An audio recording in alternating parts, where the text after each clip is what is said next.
నడిచినా కూర్చున్నా మోకాళ్ళ నొప్పులు వస్తున్నాయా? ప్రాణ పెయిన్ క్లినిక్ లో అధునాతన చికిత్సతో మోకాళ్ళ నొప్పులు తగ్గించుకోండి. ఇప్పుడు సెలబ్రిటీస్ అంటే నిజంగానే సివిలైజ్డ్ పర్సన్స్ అని చెప్పొచ్చు, అర్బన్ పీపుల్ అని చెప్పొచ్చు. అండ్ అలాగే ఇక్కడ చూసుకున్నట్లయితే పొలిటికల్ లీడర్స్ ఎవరైతే ఉన్నారో వాళ్ళు అసలు మేము గెలుస్తామా గెలవమా, లేకపోతే ఈసారి రేవంత్ రెడ్డి గారు ముఖ్యమంత్రి అవ్వరు అని కుండ బద్దలు కొట్టినట్టు చాలామంది జ్యోతిష్యులు, చాలామంది యూట్యూబ్ ఛానల్స్లో చెప్పారు.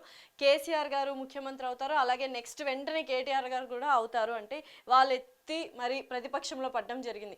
మళ్ళీ వాళ్ళని రివర్స్ క్వశ్చన్ వేస్తే లేదు గ్రహాలేవో రివర్స్ వచ్చేసాయి, ఇది తెలియకుండా జరిగిన చర్య అంటున్నారు.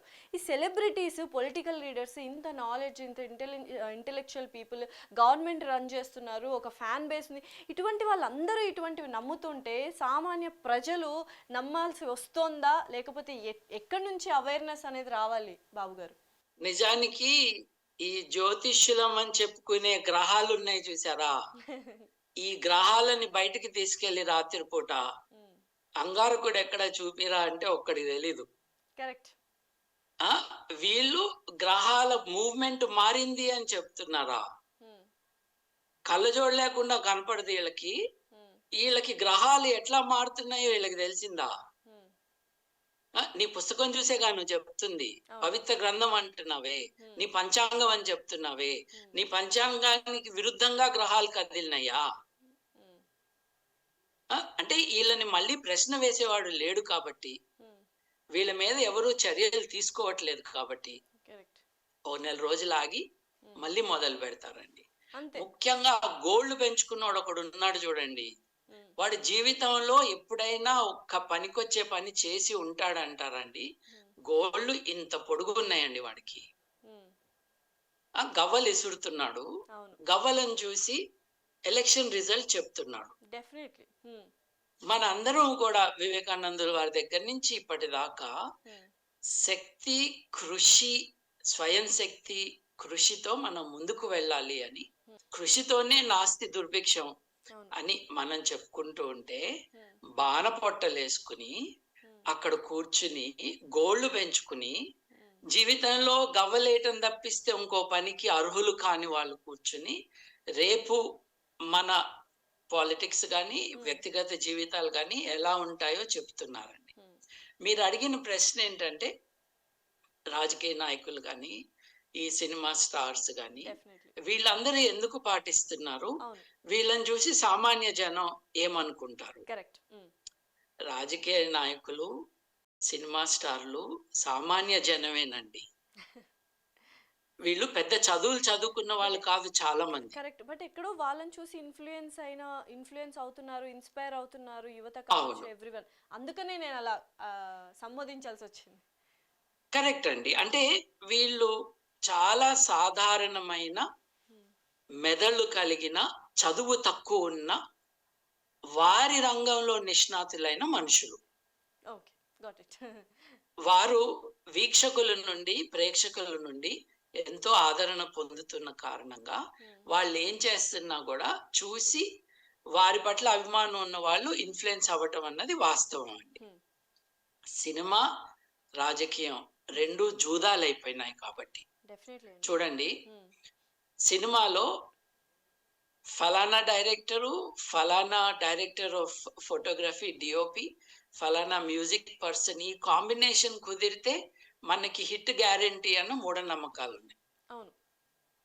అట్లాగే యాక్టరు, యాక్ట్రెసెస్ యొక్క జాతక ఫలాలను కూడా కంపేర్ చేసుకునే కొంతమంది డైరెక్టర్ల విషయాలు నాకు తెలుసు. ముహూర్తం ప్రకారమే ముహూర్తం షాట్ ఉంటుంది. బిగ్ బాస్ హౌస్ లో ముహూర్తం పెడతామంటే, నేను బిగ్ బాస్ హౌస్ లో ఉన్నప్పుడు సినిమా థీమ్ అంటే నేను ప్రొడ్యూసర్ని, దాంట్లో ఆటలో నో ముహూర్తం షాట్ అని చెప్పాను. అది చూడడం జరిగింది. కరెక్ట్. అంటే ఇది మీరు చేస్తున్నది తప్పు అని ఒక మెసేజ్ ఇవ్వటానికి వాళ్ళకి. సో ఏంటంటే, ముహూర్తాలు, జాతకాలు, డైరెక్టరు, డిఓపి కాంబినేషన్స్ ఎందుకు చూసుకుంటున్నారండి? వీళ్ళకి ఆ జూదంలో 20 నుంచి 100 కోట్ల వరకు పెట్టుబడి సినిమా స్థాయి బట్టి. ఈ పెట్టుబడి ఏమవుతుందో తెలీదు, రిలీజ్ అయినాక ఏమవుతుందో తెలీదు. ఆ భయంతో ఇది కూడా ఒకటి అని ఓ జ్యోతిష్యుని పిలవటం. అరే ముహూర్తం పెట్టినోడే వాడు కదా, మళ్ళీ తర్వాత మళ్ళీ శాంతి గ్రహాలు ఇవన్నీ దేనికి నీకు? ఇవన్నీ చేస్తున్నారు. రాజకీయ నాయకులు కూడా అంతేనండి.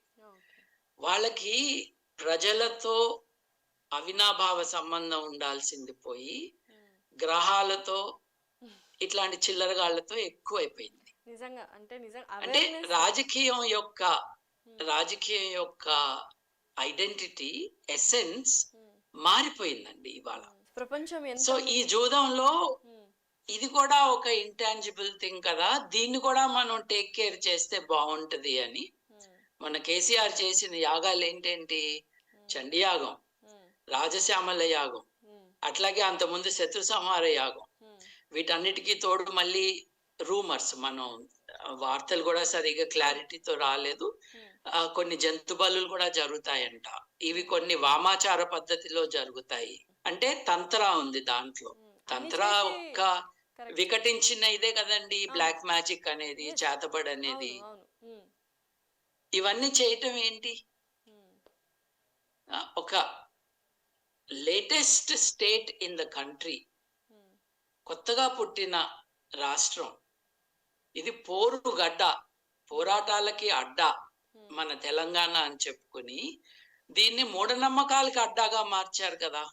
ఇక్కడ ఎన్ని పదులలో హత్యలు జరుగుతా ఉన్నాయి, చేతబడి చేస్తున్నారన్న భయంతో, అనుమానంతో, కోపంతో కొంతమందిని చంపివేయటం జరుగుతుంది. టిఆర్ఎస్ అధికారంలోకి వచ్చాకనే జరిగినాయి ఇటువంటివి. సో అంటే కొత్తగా అక్షరాస్యత సాధించుకునే దిశకి వెళుతున్న దేశంలో మనం ఒకటి మర్చిపోకూడదు లాస్య గారు, మనం 140 కోట్ల మంది జనాభా ఉన్న దేశం. 140 కోట్ల జనాభాలో మనకి 67 నుండి 70% అక్షరాస్యత ఉంది. అక్షరాస్యతకి విద్యా వ్యవస్థలో విద్యని బాగా నేర్చుకున్న వాళ్ళకి చాలా తేడా ఉందండి మన నిర్వచనంలో. మనం అక్షరాస్యులు అని అంటే తమ పేరు రాయగలిగితే అక్షరాస్యత, అంటే ముగ్గు వేయటం లాంటిది, పేరు రాయటం వస్తే చాలు. అటువంటి వారు 70, అంటే మనం ప్రాంతం బట్టి, రాష్ట్రం బట్టి, నగరంలోనా ఊళ్ళోనా ఓవరాల్ గా చూసుకుంటే 70-72% వరకు అక్షరాస్యత ఉంది అని మనకు అర్థమవుతుంది. ఆడవారిలో ఇంకా తక్కువ. అంటే 30% మంది రమారమి, 30% మందికి అక్షరాస్యత కూడా లేదు అని తెలుస్తా ఉంది. అంటే ఇంగిత జ్ఞానం లేదంటలేదు, నిజానికి బాగా చదువుకున్న వాళ్ళకి చాలా మందికి ఇంగిత జ్ఞానం లేదని తెలుస్తుంది మనకి. కానీ అవకాశం, వాస్తవాలు తెలుసుకునే అవకాశం, చదువుకుని తమ దగ్గర ఉన్న సమాచారాన్ని విశ్లేషించుకోవటానికి మెదడుకి కొన్ని విషయాలు నేర్పించాలి. అది విద్య ద్వారా వస్తాయి.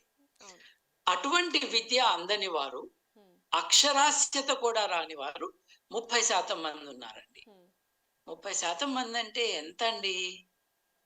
రమారమి 45 కోట్ల మందికి వాళ్ళ పేరు రాయటం కూడా రాదు, చదువు లేదు. 45 కోట్ల మంది అంటే ఎంత అంటేనండి, England, Spain, France, Germany, Portugal, Italy, Greece, Netherlands, Belgium, Denmark, Norway, Sweden, ఈ దేశాలన్నీ కలిపితే కూడా 45 కోట్ల మంది లేరు.